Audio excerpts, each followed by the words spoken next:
ये आकाशवाणी रायपुर है। छत्तीसगढ़ी समाचार बुलेटिन के संग संध्या तिवारी के जय जोहार। अब सुनाओ आज के प्रमुख समाचार। उपराष्ट्रपति चुनाव पर मतदान प्रक्रिया सिरागे है। मतदान बिहनिया 10 बजे ले संझा 5 बजे तक होइस। मुख्यमंत्री विष्णुदेव साय की अगुवाई में आज नवा रायपुर में यूनिफाइड कमांड की बैठक होइस।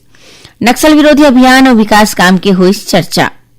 और महिला और बाल विकास विभाग प्रदेश में मिशन शक्ति में संकल्प HEW नाम ले 10 दिवसीय राज्यव्यापी जागरूकता अभियान की करिस शुरुआत। अब समाचार विस्तार ले। उपराष्ट्रपति चुनाव पर मतदान प्रक्रिया सिरागे है। मतदान बिहनिया 10 बजे ले संझा 5 बजे तक होइस। उपराष्ट्रपति चुनाव के मुकाबला राष्ट्रीय जनतांत्रिक गठबंधन के प्रत्याशी और महाराष्ट्र के राज्यपाल CP राधाकृष्णन और इंडी गठबंधन के उम्मीदवार और पूर्व न्यायाधीश B सुदर्शन रेड्डी के बीच हवाई। संसद के दोनों सदन के सदस्य मन उपराष्ट्रपति के चुनाव पर वोट डारिन। प्रधानमंत्री नरेंद्र मोदी सबले पहली वोट डारिस। मुख्यमंत्री विष्णुदेव साय की अगुवाई में आज नवा रायपुर में यूनिफाइड कमांड के बैठक होइस। बैठक में नक्सल विरोधी अभियान और विकास काम के विस्तार ले चर्चा होइस। ई बैठक में उप मुख्यमंत्री और गृह मंत्री विजय शर्मा, मुख्य सचिव अमिताभ जैन, पुलिस महानिदेशक अरुण देव गौतम, अपर मुख्य सचिव गृह Manoj Kumar पिंगवा, CRPF, ITBP, BSF, SSB, CISF, भारतीय वायुसेना और छत्तीसगढ़ पुलिस के बड़का अधिकारी मन शामिल हुए। केंद्रीय आवासन और शहरी कार्य राज्य मंत्री तोखन साहू हालेच में केंद्रीय रक्षा मंत्री राजनाथ सिंह ले भेंट करीन। ये दौरान उमा रक्षा मंत्री ले अनुरोध करीन कि बिलासपुर हवाई अड्डा के विकास बर रक्षा मंत्रालय के तीर राखे के 1012 एकड़ भूइयां ला राज्य सरकार ला हस्तांतरित करे जाए। एक बार छत्तीसगढ़ सरकार और रक्षा मंत्रालय के अधिकारी मन के एक सामलात बैठक बुलाए जाए। उमन कहीने कि एक ले बिलासपुर में हवाई सेवा के विस्तार होही। श्री साहू कहीने कि बिलासपुर छत्तीसगढ़ के प्रमुख औद्योगिक केंद्र हरे। यहाँ उच्च न्यायालय के संगे संग ACCL, NTPC और दक्षिण पूर्व मध्य रेलवे जैसन केंद्रीय संस्था के मुख्यालय हवे। स्कूल शिक्षा विभाग डाले प्रदेश में 10,538 स्कूल मन के युक्तियुक्तकरण करेगे है। एमा एके परिसर में चलत 10,000 ले ज्यादा स्कूल और ग्रामीण क्षेत्र मन में 1 किलोमीटर ले कमती दूरिया में और शहरी क्षेत्र में 500 मीटर ले कम दूरिया में चलत 166 स्कूल शामिल हवे। युक्तियुक्तकरण में 16,165 शिक्षक और प्राचार्य के समायोजन करेले अब प्रदेश के कोनो भी स्कूल बिना शिक्षक के नहीं रहे। खबर के मुताबिक पहली जी 5,936 विद्यालय मन में एकल शिक्षकी रहिस। उन्हें युक्तियुक्तकरण के बाद इखर संख्या 1,207 हो गई है।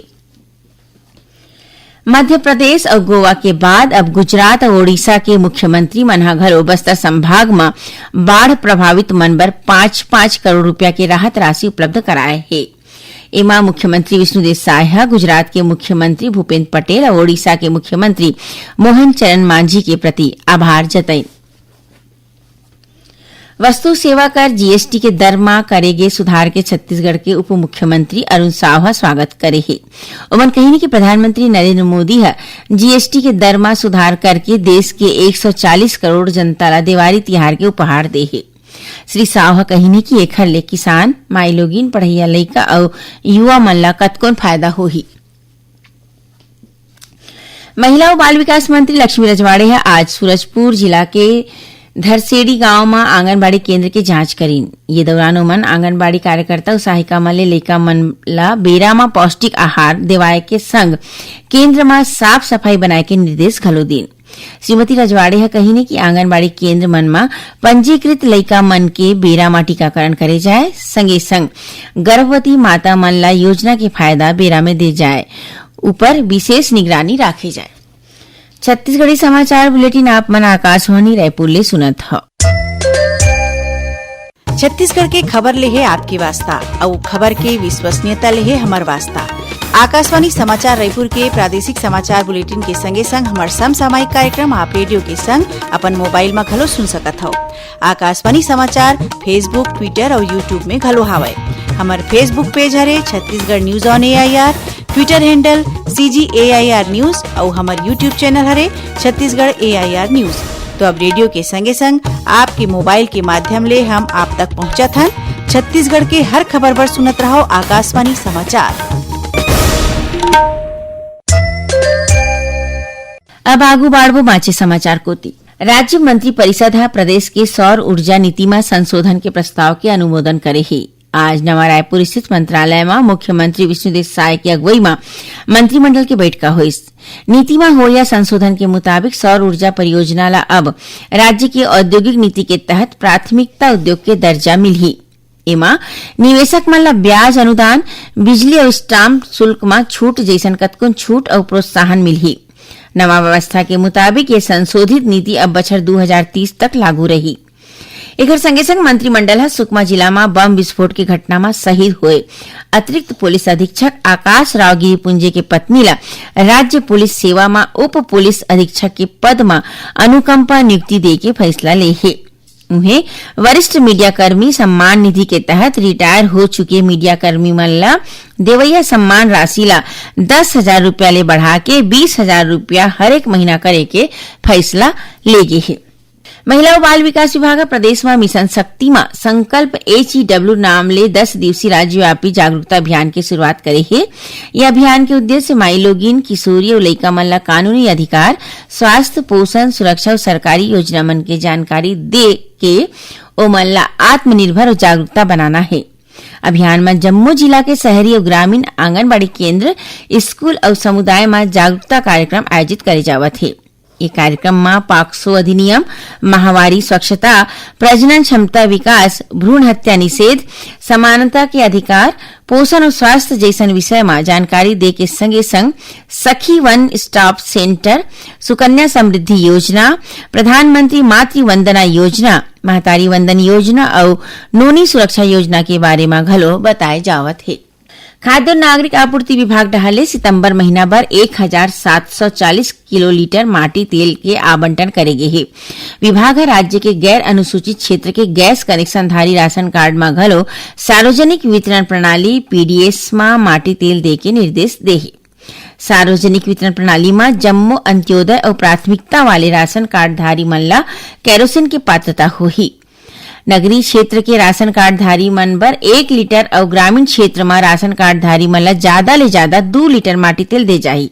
हितग्राही मन ला माटी तेल बांटे के काम उचित मूल्य के दुकान ले करे जाही। बीजापुर जिला के कोतवाली पुलिस एक प्राइवेट कंपनी में काम करत कैश कलेक्शन एजेंट ला 41 लाख रुपया ले ज्यादा की राशि के गबन करे के मामला में गिरफ्तार करे है। पूछताछ में आरोपी स्वीकार करे है कि वह जून और जुलाई महीना के पैसा ला कंपनी में जमा नहीं करके अपन निजी काम में लगा दे है। दुर्ग में आयोजित राज्य स्तरीय कूडो प्रतियोगिता में बलौदाबाजार के खिलाड़ी मन 2 स्वर्ण और 3 रजत समेत 7 पदक अपन नाम करे है। ये खिलाड़ी मन में दिव्या महंत, तनिष्क अतिक्षा महंत, टिकेश्वर पटेल, दामिनी राहुल पटेल और ईशान महंत शामिल है। ये खिलाड़ी मन अवैया महीना अक्टूबर में गुजरात के सूरत में राखे गए राष्ट्रीय और अंतर्राष्ट्रीय प्रतियोगिता में छत्तीसगढ़ के टीम के प्रतिनिधित्व करही। राजधानी रायपुर में पाछू रतिया किस्म किस्म की जुन्ना कथा और आधुनिक घटनाओं पर आधारित गणेश मूर्ति मन की झांकी निकालेगी। ये जम्मू झांकी जयस्तंभ चौक, खोवत, मालवी रोड, सदर बाजार, कंकाली पारा, पुरानी बस्ती, लाखीनगर, असवई नगर, सुंदरनगर और रायपुरा होकर महादेव घाट पहुंचीस। मुख्यमंत्री विष्णुदेव साय जयस्तंभ चौक में बनाए गए स्वागत वाले झांकी मन के अभिनंदन करी। ये मौका में श्री साय कही कि रायपुर के गणेश विसर्जन झांकी ऐतिहासिक परंपरा के प्रतीक है। आखिर में प्रमुख समाचार एक घाव फेर। उपराष्ट्रपति चुनाव पर मतदान प्रक्रिया सिरागे है। मतदान बिहनिया 10 बजे ले संझा 5 बजे तक होइस। मुख्यमंत्री विष्णुदेव साय की अगुवाई में आज नवा रायपुर में यूनिफाइड कमांड की बैठक होइस। नक्सल विरोधी अभियान और विकास काम के होइस चर्चा। और महिला और बाल विकास विभाग प्रदेश में मिशन शक्ति में संकल्प HEW नाम ले 10 दिवसीय राज्यव्यापी जागरूकता अभियान के करी शुरुआत। एक संग छत्तीसगढ़ी समाचार बुलेटिन यह सिरावत है। जय जोहार।